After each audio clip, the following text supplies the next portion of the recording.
Gave up everything to raise my stepdaughter, then she exposed my husband's affair at her party and said she helped hide it. I'm 40 now, and I met my husband James, he's 42, back when his daughter Ellie was just 7. Her mom had passed away when she was 5, and James was doing his best to juggle a demanding job as a construction supervisor while raising a little girl on his own. The first time we met was at a housewarming party thrown by a mutual friend. James looked completely worn out but clearly devoted to Ellie. She barely let go of his leg that whole evening, shy and overwhelmed by the crowd of adults. I remember kneeling down and offering her a slice of the dessert I'd brought. Slowly, she started to open up. After that night, James asked for my phone number. Our first real outing was at a casual family restaurant, one that was kid-friendly so Ellie could tag along. At the time, I thought it was unusual to bring a child on a first date, but now I realized James was trying to see how I would get along with his daughter. The moment Ellie and I clicked, I saw a weight lift off his shoulders. She was quiet, observant, and had a creative spark, always doodling. And she clearly needed a motherly figure in her world. Over the next several months, our dates became more like family outings.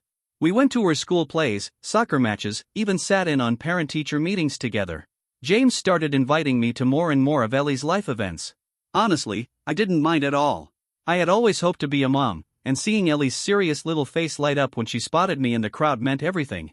About 6 months into dating, James asked me to move in with them. Their home wasn't fancy, but it had heart. I packed up my apartment and left my job as a middle school English teacher to help care for Ellie. My old school was nearly an hour away from their place, and with James working such long hours, it just wouldn't have been practical.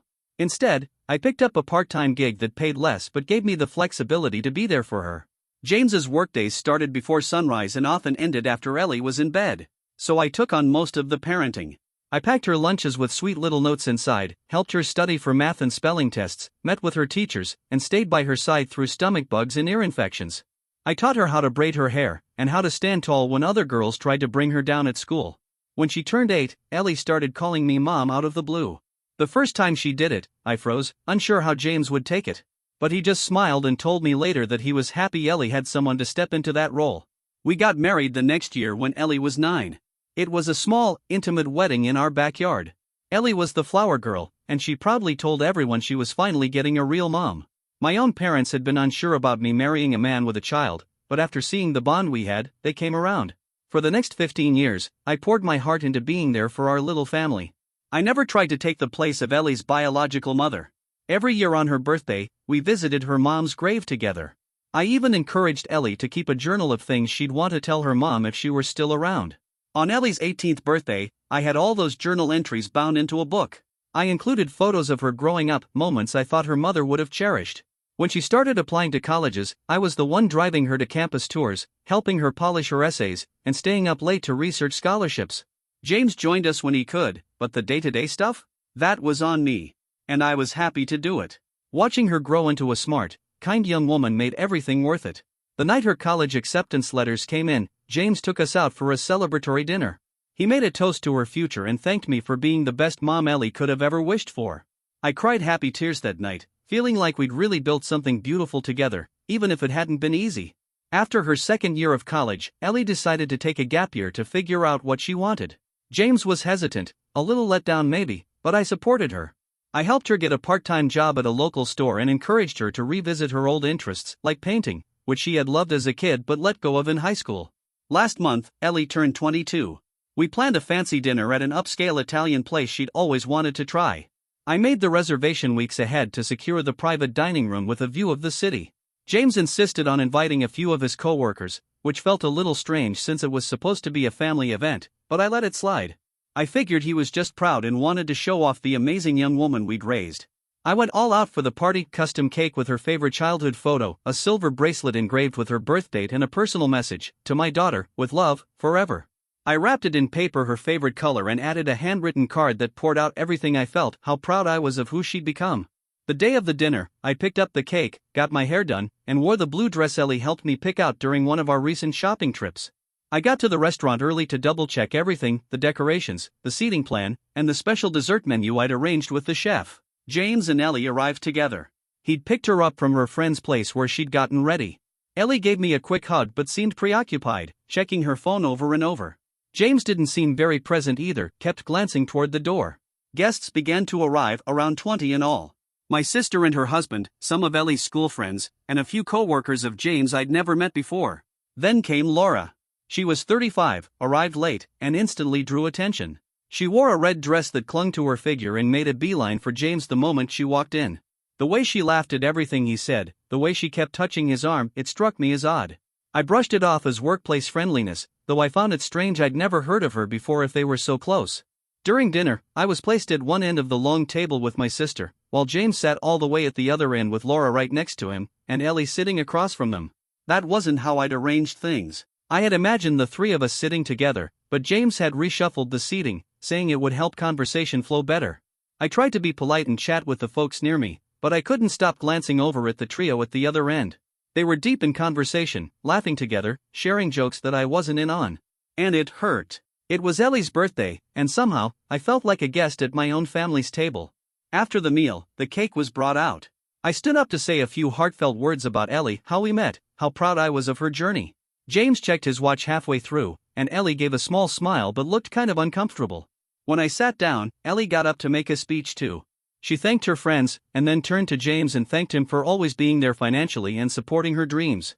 I waited for her to mention me, just a small nod to the years we'd spent together. But then she looked right at Laura and said, "And I want to thank Laura for making my dad happy these past 8 months. It's been so nice seeing him smile again." As soon as Ellie finished her speech, the entire table went silent. James's face turned a deep shade of red, while Laura simply looked down at her plate with this little smug smile tugging at the corners of her mouth. I looked around, trying to understand what was happening, and then back at Ellie, who just kept talking. She said she knew it hadn't been easy keeping their relationship hidden, but she was glad they didn't have to pretend anymore. Then she added that Laura had been like a friend to her, and that she was happy her dad had finally found someone who truly got him. You could feel the tension ripple across the table. A few people shifted awkwardly in their seats. Underneath the table, my sister reached over and grabbed my hand, squeezing it tightly. I stared at James. He finally looked up and met my eyes, but only for a second. He couldn't hold the look. Laura, still smiling, reached for his hand and held it in plain view before lifting her wineglass in Ellie's direction and saying cheers. That's when it hit me. My husband had been cheating on me with this woman for 8 months. And what made it worse, far worse, was that Ellie, the child I had raised and loved like my own for 15 years, had known the entire time. She hadn't just kept their secret, she chose that moment, that carefully planned birthday celebration, to completely humiliate me in front of friends and family. I didn't say a word. I stood up, grabbed my purse, and walked straight out of the restaurant. I heard whispers behind me, and someone calling my name, but I never turned back. Outside, I realized I was trembling. My hands were shaking so badly that I could barely find my car keys. Then I heard footsteps behind me. James jogged up to me and called my name. When he reached me, he grabbed my arm to stop me from getting into my car. He said, "Let me explain. This isn't how I wanted you to find out." I pulled my arm out of his grasp and asked, "How long?" He ran a hand through his hair and said, "It doesn't matter. Things between us haven't been right for years, you had to feel that too." 8 months, I replied. "That's what our daughter said." "Our daughter, who you've clearly turned against me." James tried to justify it. He said the relationship with Laura had just sort of happened while they were working closely on a project. That they hadn't meant for it to go this far. He told me he'd been unhappy for a long time but didn't know how to bring it up. Laura, according to him, understood him in ways I never had. And Ellie had apparently embraced the relationship because she could see how happy Laura made him. He said, "I was going to tell you after Ellie's birthday. I never wanted it to come out like this." I asked him if the last 15 years of our life together had meant anything. He looked away and said, "You were a great stepmother to Ellie, and I'll always be thankful for that. But Laura and we connect on a different level. She shares my vision for the future." I didn't say anything else. I just got in my car and drove straight to my sister's house, leaving the birthday gift I had so lovingly prepared still sitting in the trunk. My sister came home about an hour later. She brought my coat, which I had left behind at the restaurant, and said most of the guests had left right after I did. The celebration had completely fallen apart. The next day, I went back to the house while James was at work. I packed only the essentials, my clothes, personal documents, some family photos, and a few sentimental keepsakes I couldn't bear to leave. I noticed that Laura already had some of her things in what had once been our bedroom. I took off my wedding ring and left it on the kitchen counter with a note saying I'd be filing for divorce. I didn't mention Ellie in that note. I couldn't even begin to put that pain into words. In the following weeks, I stayed at my sister's place while I started over. I met with a divorce lawyer and began searching for a new place to live. I also took a leave from my part-time job. I just couldn't focus on students and lesson plans when my entire world had collapsed. With my sister's help, I found a small one-bedroom apartment on the other side of town. It wasn't ideal, but it was far enough away that I wouldn't have to run into James or Ellie. James kept trying to reach me during that time. He called and sent text after text. Sometimes he'd apologize for how I found out, but just as often, he'd turn things around and blame me. He said I had been emotionally distant, that I was more focused on Ellie than on him, that I had lost the spark I once had, that I didn't support his career the way he needed. With each message, the blame piled higher. It was like he was trying to convince me his affair was somehow my fault. I ignored most of his messages, only responding through my lawyer about financial matters or the house. After he left a nasty voicemail accusing me of being cold and heartless, I finally blocked his number. Ellie also called a few times. In one voicemail, she said she was sorry, that she was only trying to support her dad's happiness. She mentioned that Laura had first opened up to her about the attraction to James, which made her feel special, like she was part of something grown-up. Later, her messages shifted in tone. She told me I was overreacting, and that things like this happen in families. I didn't answer any of them. I couldn't bring myself to respond to someone who had so completely betrayed me, not just as a stepdaughter, but as someone I thought saw me as her mom. Then, 3 weeks after I'd moved out, I got a text from an unknown number. It was Ellie, using a friend's phone. The message read, "I need to talk to you urgently. Please. It's important." Even though everything in me said not to, especially after my sister warned me, I agreed to meet her at a small diner near my new apartment the next day. When I walked in, I barely recognized her. Ellie's usually put-together look was gone. She looked like she hadn't slept in days. Her hair was messy and tied back in a rush, her clothes were wrinkled, and there were deep shadows under her eyes. She sat there nervously shredding a napkin and broke down crying the moment she saw me. I sat across from her but kept my emotional distance. She was clearly upset, but I wasn't ready to let my guard down. The waitress came over and I ordered a coffee I didn't even want, just to give Ellie a few moments to collect herself. Once the waitress left, Ellie started talking fast, her voice trembling between sobs. She told me that Laura had moved in just days after I left. She had taken over the master bedroom, replaced the family photos with her own artwork, and started redecorating the house without asking anyone. 2 weeks later, during dinner one night, Laura announced she was pregnant. Ellie said James looked surprised at first but quickly jumped into celebration mode, raising a toast to their new beginning. That same night, after Laura had gone to bed, James asked Ellie to join him in his office. He told her they needed to turn her bedroom into a nursery. If she wanted to stay, she'd have to move into the tiny guest room in the basement. Ellie pushed back, rightfully so. She told him that the basement didn't even have proper windows and that she had grown up in her room. But James didn't budge. He told her she was an adult now, and that she needed to make space for their new family. He reminded her how supportive she'd been of his relationship with Laura, and questioned why she was suddenly being so difficult. He even told her that she was causing stress for Laura, which wasn't good for the baby. According to Ellie, he said I had been selfish and now she was being selfish too. In the end, Ellie packed up her essentials and moved in with a friend. The following day, Ellie moved in with her friend, thinking it would be temporary until she found her own place. But her retail job barely paid enough to get by in our expensive city, and she'd already missed too many shifts during the chaos. When she finally went back to work, her manager told her she'd been replaced. Just like that, she had no income, no home, and her friend was starting to lose patience with the couch surfing. "I've tried applying to other jobs," Ellie told me, her voice cracking, "but I keep falling apart during interviews. I can't concentrate. I'm not sleeping. I don't know what to do anymore." I sat across from her at that diner, struggling to process what I was hearing. The child I had raised now looked like a stranger, lost, broken, drowning in regret. When she finally finished, I asked the one question that had haunted me since that night: "Did you know about the affair the whole time?" She nodded slowly, eyes dropping to the table. "Laura told me first," she admitted. "She came into the store about 8 months ago, bought me lunch, and told me she and Dad had feelings for each other. She said she wanted my blessing before it got serious." Ellie then explained how Laura had gradually won her over, treating her like a friend, taking her shopping, buying expensive things that James couldn't afford. Laura told her they were going to be a real family soon, and that I was just holding James back from true happiness. According to her, James had only married me because he needed help raising Ellie, but now that Ellie was grown, he deserved real love. She made it sound like some kind of fairy tale, Ellie said quietly. Like Dad had sacrificed his happiness for years and finally deserved something just for himself. Ellie admitted she had played a role in covering for them, telling me James was working when he was actually with Laura, deleting texts off his phone when he left it unattended, even staging fake emergencies to distract me so James could sneak away. "Laura said you'd understand eventually," she said. She said this happens in modern families all the time, that we'd all be friends one day. I took a deep breath, fighting back the storm building inside me. Then I reminded her, point by point, what I had given up for her. I had walked away from a full-time teaching career. I had left behind my independence. 15 years of my life had gone into raising her. I reminded her how I showed up to every recital, every parent-teacher meeting, every scraped knee, while her father was always working. I taught her how to drive, spend hours in parking lots while James said he didn't have the patience. With every memory I brought up, Ellie cried harder, nodding through her tears. "And how did you repay me?" I asked. "You lied to my face for 8 months. You helped your father lie to me.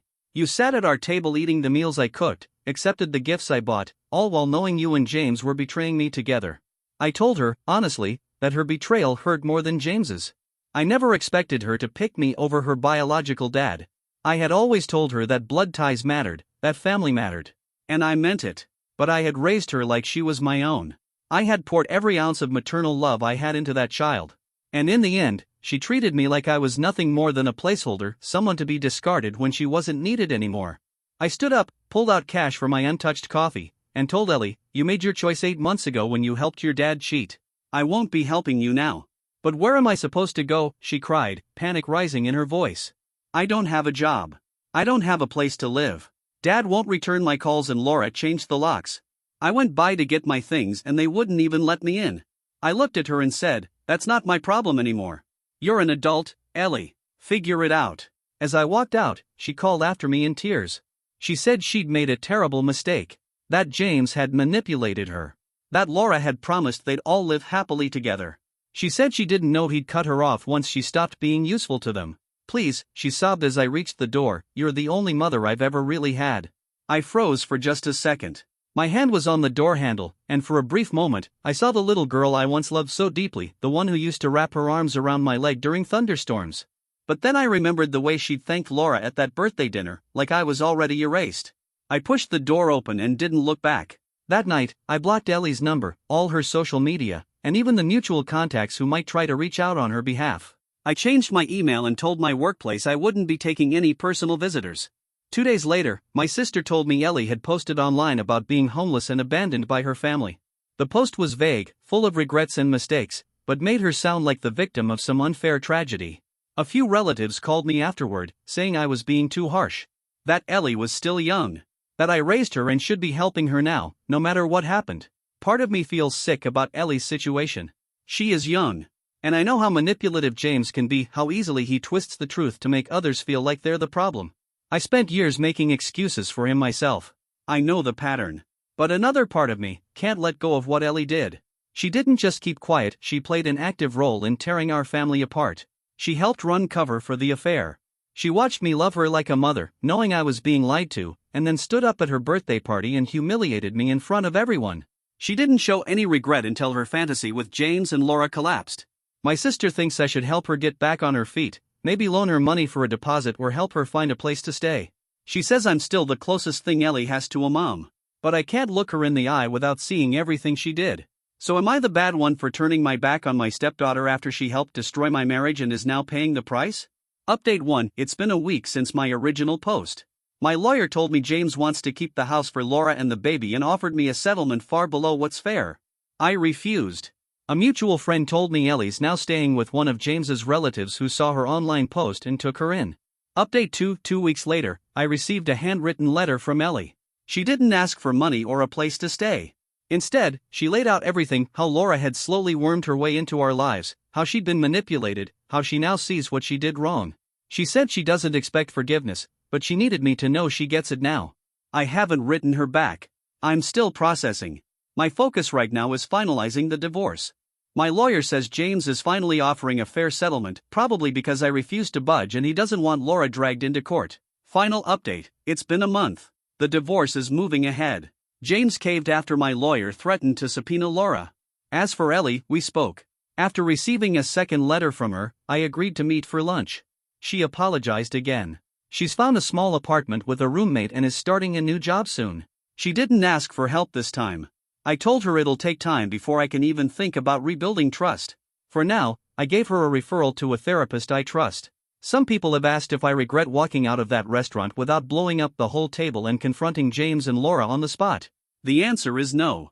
I kept my dignity. And the way their happy little family crumbled so fast only proves what I already knew: relationships built on lies don't last. To everyone who reached out, thank you. I'm still healing. But I'm healing on my own terms. And I'm moving forward.